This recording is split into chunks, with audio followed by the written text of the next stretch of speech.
Usog po si Congressman Paduano, isa sa mga chairman sa Quadcom, nabodol kasi sila ni Digong.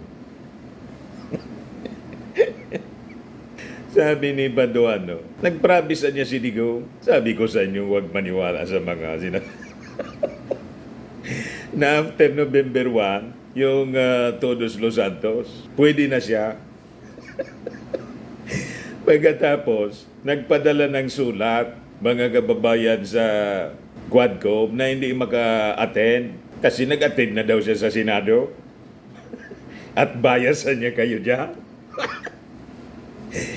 Ganon. Kaya umusog si Paduano. Sabi naman po ng ibang mga congressmen, nadawagan niya. Kaya sabi ni Dalipi, parang nadawag si dating Pangulong Duterte, tinakasan ng iso. Ikaw niya talaga, Mr. Maravillas. Kantsaw ka ng kantsaw. Sila naman yung nagsasabi na mga maiisog sila. May movement nga sila. Hakbang ng maisog. Tinakasan na po ng isog. Naging talawan, mga kababayan. Quadcom pa lang yan. Lalo na kung ICC. But before ko mga kababayan ibigay sa inyo yung full story kasi ang maganda nito, yung mga sinasabi ng mga Duterte na this is not in aid of legislation, muling na patunayan mga kababayan ng Congress sa ating mga mamamayan na this is really in aid of legislation. Ang daming dapat na itama. Kaya final na po yung mga proposed bills na resulta po nitong ongoing inquiry ng Quadcom. But before ko mga kababayan ibigay sa inyo yung full story ng mga balitang yan, click subscribe muna dito sa ating YouTube channel and hit the notification bell para lagi po kayong updated sa mga kaganapan dito sa ating bansa. Like and share na rin po ninyo ng ating video at huwag na rin po ninyo na skip yung ating mga commercial ads para tuloy-tuloy lang ang pag-unlad ng Bagong Pilipinas. At itong ating programa mga kababayan, atid sa inyo nitong ating mga sponsors. Firmax Firming and Lifting Cream.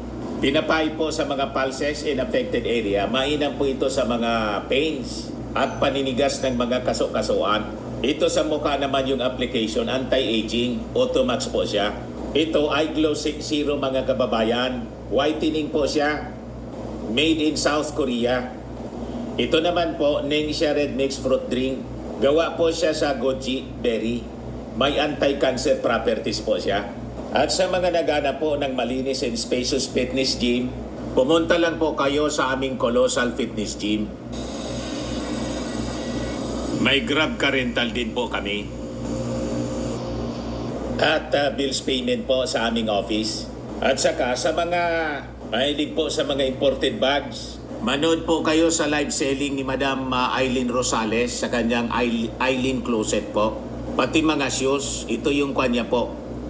Ito yung kanyang page. Kita ninyo, napakagandang mga online selling po siya. Si Madam Eileen Rosales. Cellphone number niya po, 773-798-7816. Balikan natin yung ating kwento. So ito na po yung mga bills, mga kababayan, na inintroduce po sa Congress in relation dito po sa Quadcom hearing. Kasi lahat man po ito in aid of legislation. Gusto pang itulad ng mga Duterte sa Senate hearing, sa hearing ng Senado. Lalo na po yung hearing ni Bato. Yung pong hearing ni Bato, lalo na yung sa Pulburon, yun ang hindi in aid of legislation, kundi in aid of destabilization. Yung mga gawain ninyo, ibinabato ninyo sa Congress, matitino ang ating mga congressmen. Kitang-kita naman po, doon nga sa issue mga kababayan, na inaakusa si Congressman Dan Fernandez at saka po si Benny Abante na pressure daw si Colonel Grijaldo para magsinungaling, magtestigo. Sabi ni Dan Fernandez, we're willing niya to be investigated at we will inhibit. Hindi tulad niya sa inyo dyan. sa Senado, binakbakan po yung Senado ng Congress, na dapat si Bato mag-inhibit sa Kasibongo kasi kasama sila sa dapat imbestigahan. Sila pa yung nanguna sa investigasyon. Pero yung Congress, willing niya kami, sabi ni Dan Fernandez, para hindi ma-impluensya. At saka, ma-preserve yung integrity ng Kongreso. Hindi mapagdudahan ng mga mamamayang Filipino.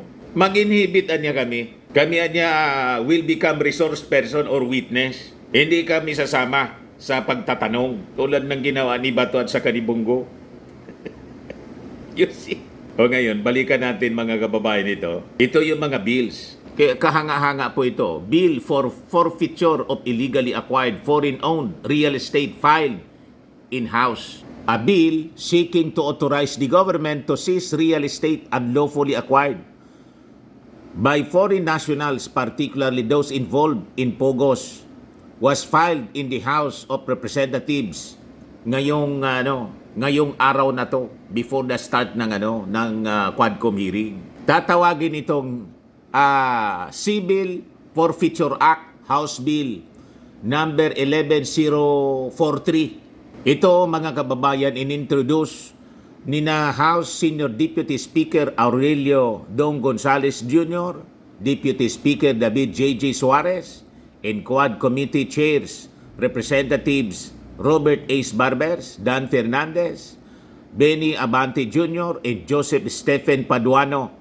Other authors include Quad Committee Senior Vice Chair Romeo Acop, as well as Representatives Johnny Pimentel, Gervil Jinky Beatrix Luistro, Rods Gutierrez, Paulo Ortega, Jay Congon, and Kate Flores. Yan po yung mga authors, mga sponsors, mga kababayan, yung mga Quadcom members and chairmen. So kailangan mabawi yung mga kalupaan by the thousands of hectares na makyaw po yung mga Chinese dito. Mabawi po ng ating gobyerno, ma-forfeit in favor of our government. Di ba napakaganda, mga kababayan, na may batas tayo na ganito, nilagay po sa peligro ng previous administration ang ating bansa. Imagine, yung mga nagmamay-ari ng napakalalawak na kalupaan sa Pilipinas, iba-ibang lugar ito, all throughout the country, mga Chinese nationals na po. Nakakalungkot, mga kababayan, yung nangyari. Kaya mabuhay itong Quadcom. O ngayon, dito tayo sa sabi ng mga congressmen, para niyang naduwag. Naduwag man talaga po. Sabi po ni House Majority Leader Manix Dalipe ng Zamboanga,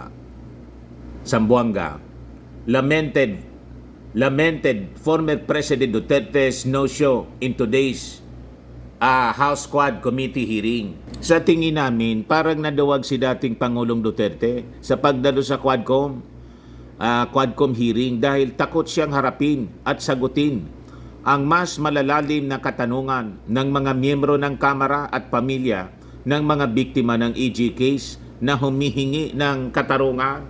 Sabi ko nga po, ang talagang totoong maisog si Dilima, umarap sa Senado, umarap sa Kongreso.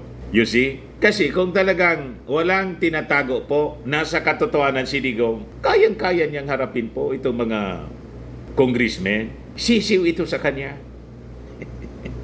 Siya ang pinakamagaling, di ba? Naging Pangulo po, from Mayor to President. Ang taas kaagad yung kanyang inabot. Top position in government. Pagkatapos, pasisindak lang siya sa mga congressmen. Ano yan? Duwag? Tama ba? Sabi naman ni Congressman Congon,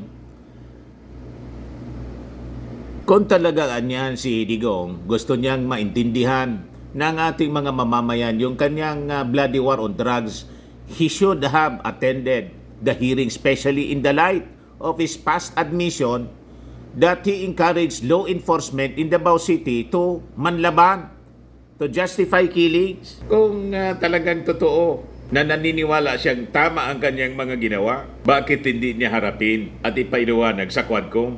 Yes, sabi po ni Congon, ang pag-amin ng dating Pangulo na responsable siya sa mga patayan at mga claim na may reward system sa kapulisan ay dapat imbestigahan ng malaliman dahil lumalabas na state-sponsored ang mga pagpatay sa mga low-level drug personalities. Naging killing machine po yung PNP. Yun ang lumalabas. Kaya napakaraming nadisgrasya po. Ngayon, umuusok po si Paduano. Pakinggan natin yung mga sinasabi ni Congressman Paduano. Ayan po.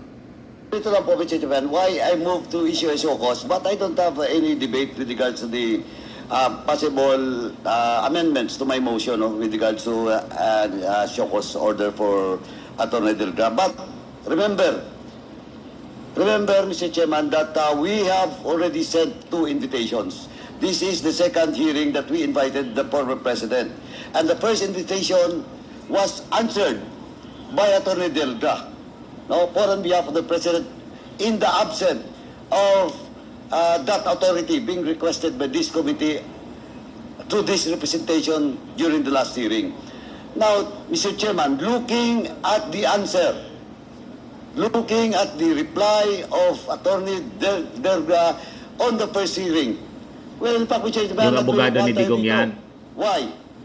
Why? Because the first reply made by Attorney Delgra representing the former president is that the excuse is that the former president needs much rest, and assured this committee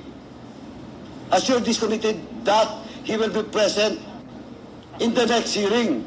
At the same time, he has a specific date, Mr. Chairman, given to this committee through this letter after November 1.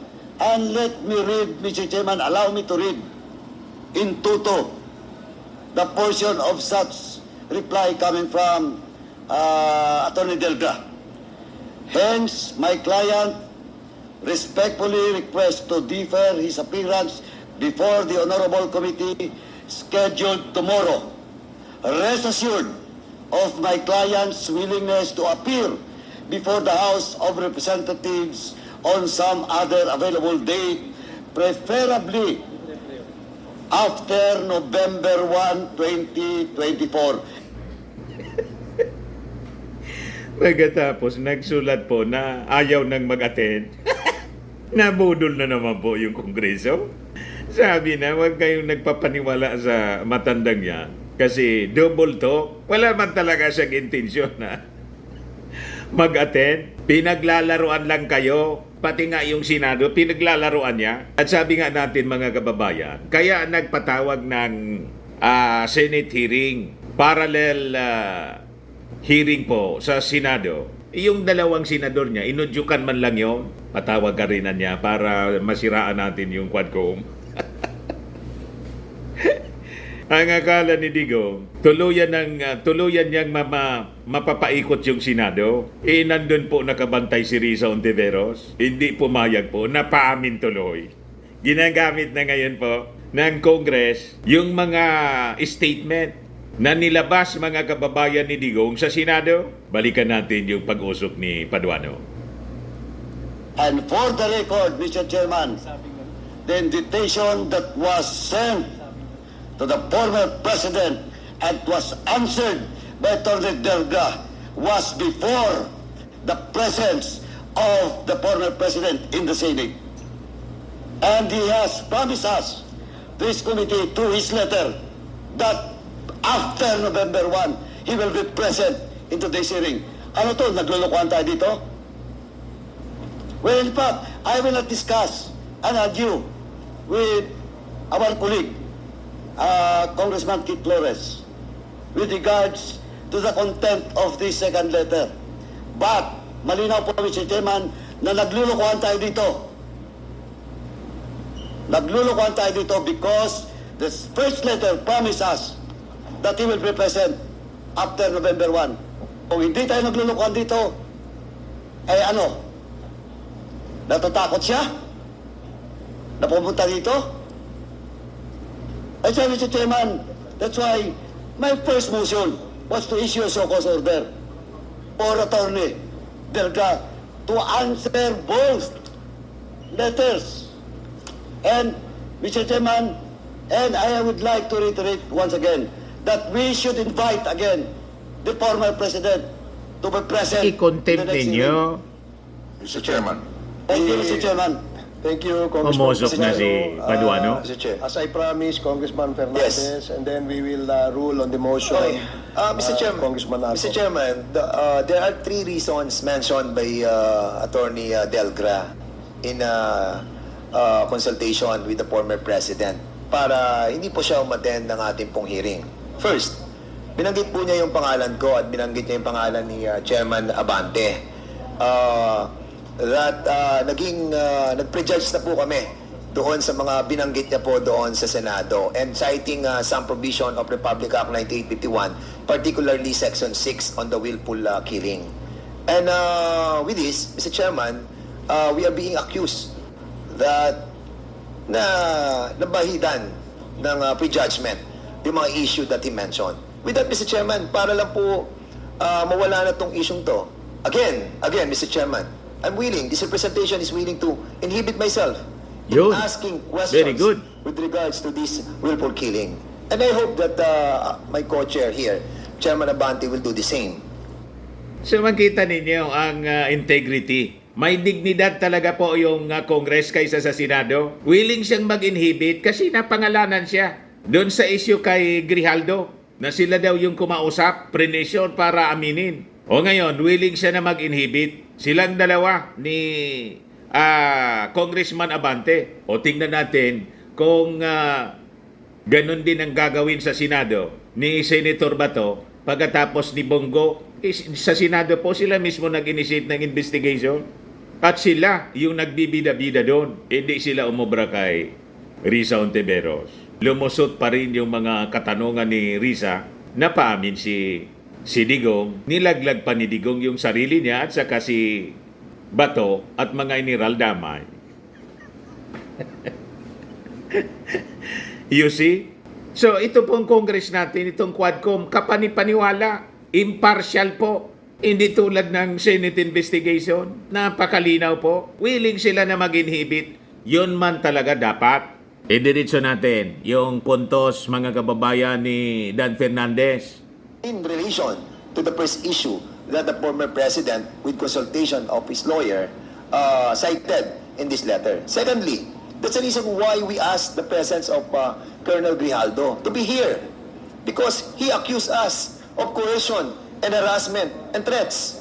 And that's the reason why we are questioning, yung mga medical certificate that he submitted to this Congress. We wanted that the integrity of this Quadcom will be cleared eventually.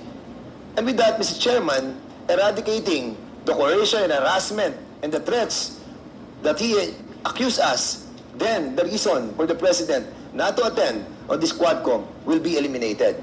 Thirdly, Mr. Chairman, the only last reason that he mentioned in this letter is all the questions were already answered in the Senate. And that is not true, because we have a lot of 20,000 questions that we wanted to ask him. And with this, Mr. Chairman, 20,000 questions? Baka sobra pa sa 20,000 yung dapat niyang sagutin na tanong. Kasi more than 20,000 po yung nabiktima.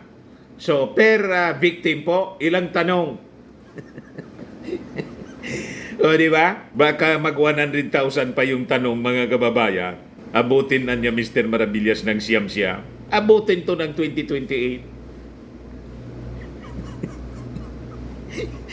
Yung Quadcom investigation, hindi po papayag si Martin Romualdez na yurakan ang integridad ng institusyon. Yan po si Martin Romualdez, sabi ni Martinong opening ng Congress. The Quadcom anya and our young guns have become the target of those who prefer the shadows over the light.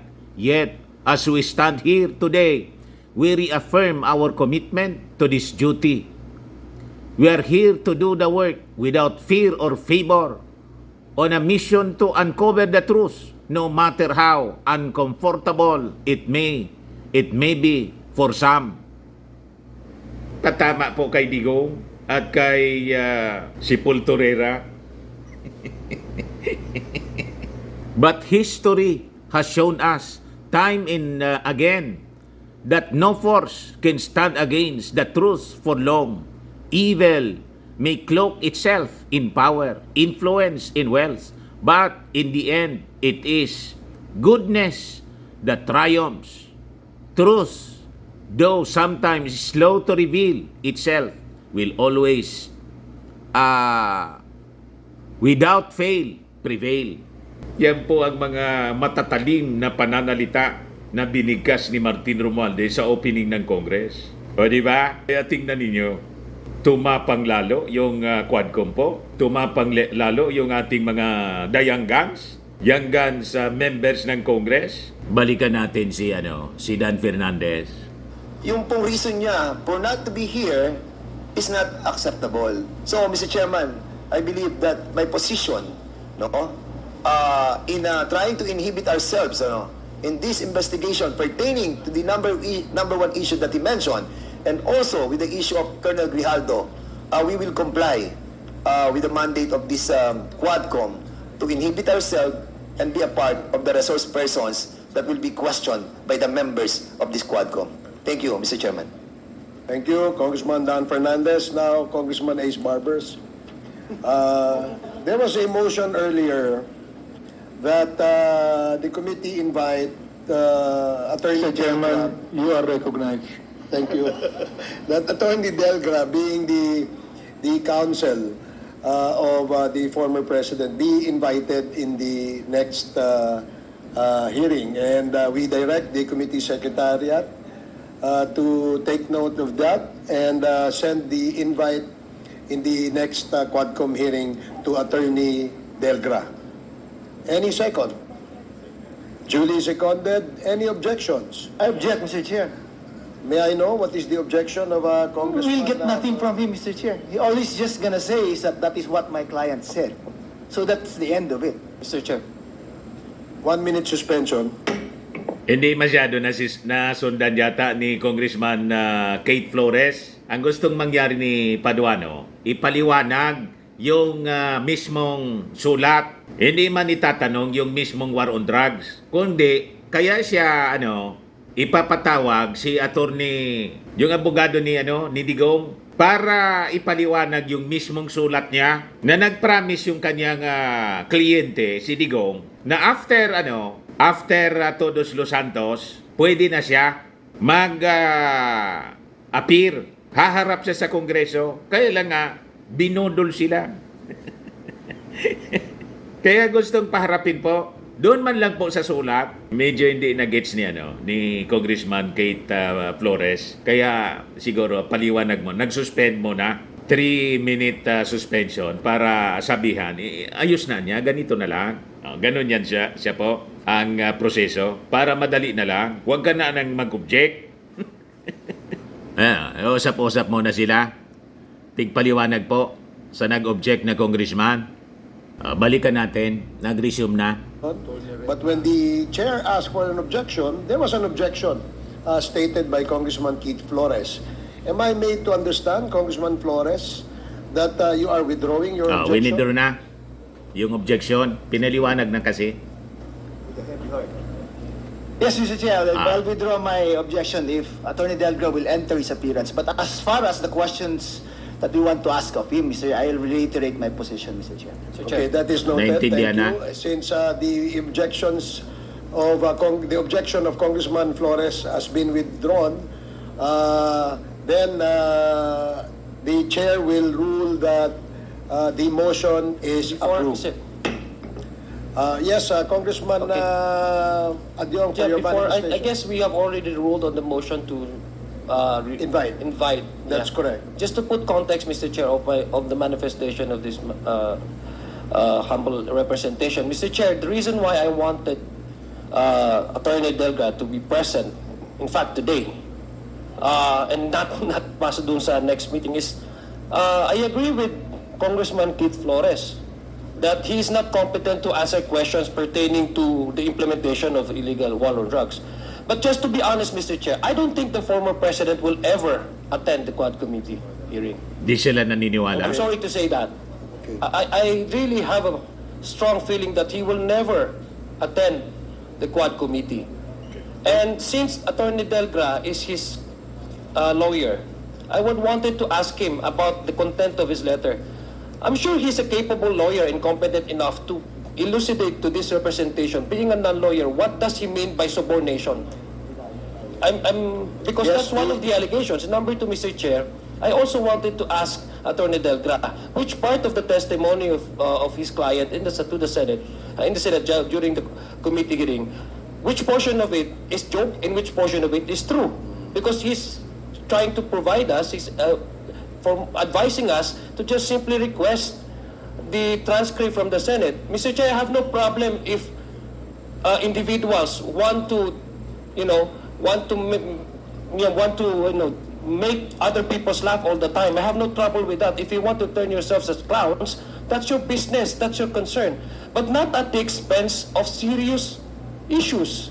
Not at the expense of the collateral damages, the innocents who have died during the course of the illegal war on drugs. Okay, thank you, That's Congressman my only Aquino. point, Mr. Chair, that I'd like to manifest. Yeah, Thank you very your much. observation is noted, and we will consider discussion on that particular observation when we come to that at the proper time. Thank you, Mr. Chair. Thank you for your manifestation. Now, marami po kasi tayong naimbita at dalawa po yung ating topic ngayon, no? Yung EJK at saka yung ating drugs. No? And we will proceed first with the topic on the illegal drugs. So yun mga kababayan, i-contempt na ninyo po. Diretso sinigaw. No one is above the law. Di ba? Pag hindi talagang hindi kayo siseryosuhin. Tama si Paduano. Naglulukohan ba tayo rito? Huwag ninyong payagan na niloloko kayo. Di ba? Sa mga naghanap ng malinis and spacious fitness gym, pumunta lang po kayo sa aming Colossal Fitness Gym. We also offer Grab Car Rental with our brand new 2023 model ng Toyota Innova. We also accept booking for those who are planning to travel via PAL, Cebu Pacific, and other airline companies, local and international, and bills payment for Meralco Bills, PLDT, Aleco Bills, etc. Ang Colossal Fitness Gym is located at 3rd floor Security Bank Building, Landco Business Park, Legazpi City, Albay. For inquiries, look for Chilon Maravillas. Contact number 0966-802-0949. Yan yung aming Innova. Lagi na pong matao sa amin. Pati mga foreigners po, tingnan ninyo. Mga British tourists sila. Ang lalaki ng katawan na, mga kababayan, nag-gym sa amin. Ito naman po, Indian National. Ito mga mga European sila. Ito naman yung bago naming product na binibenta online, iGlow Serum. Whitening po siya galing sa South Korea. Tingnan ninyo yung epekto sa aking anak na architect entrepreneur, Riz Maravillas. For inquiries, look for Riz Maravillas on FB.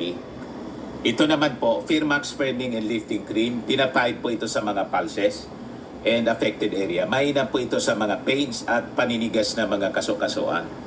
Ito po, Automax Radiant Serum. Sa mukha naman yung application. Anti-aging po siya. You will look 10 years younger than your age.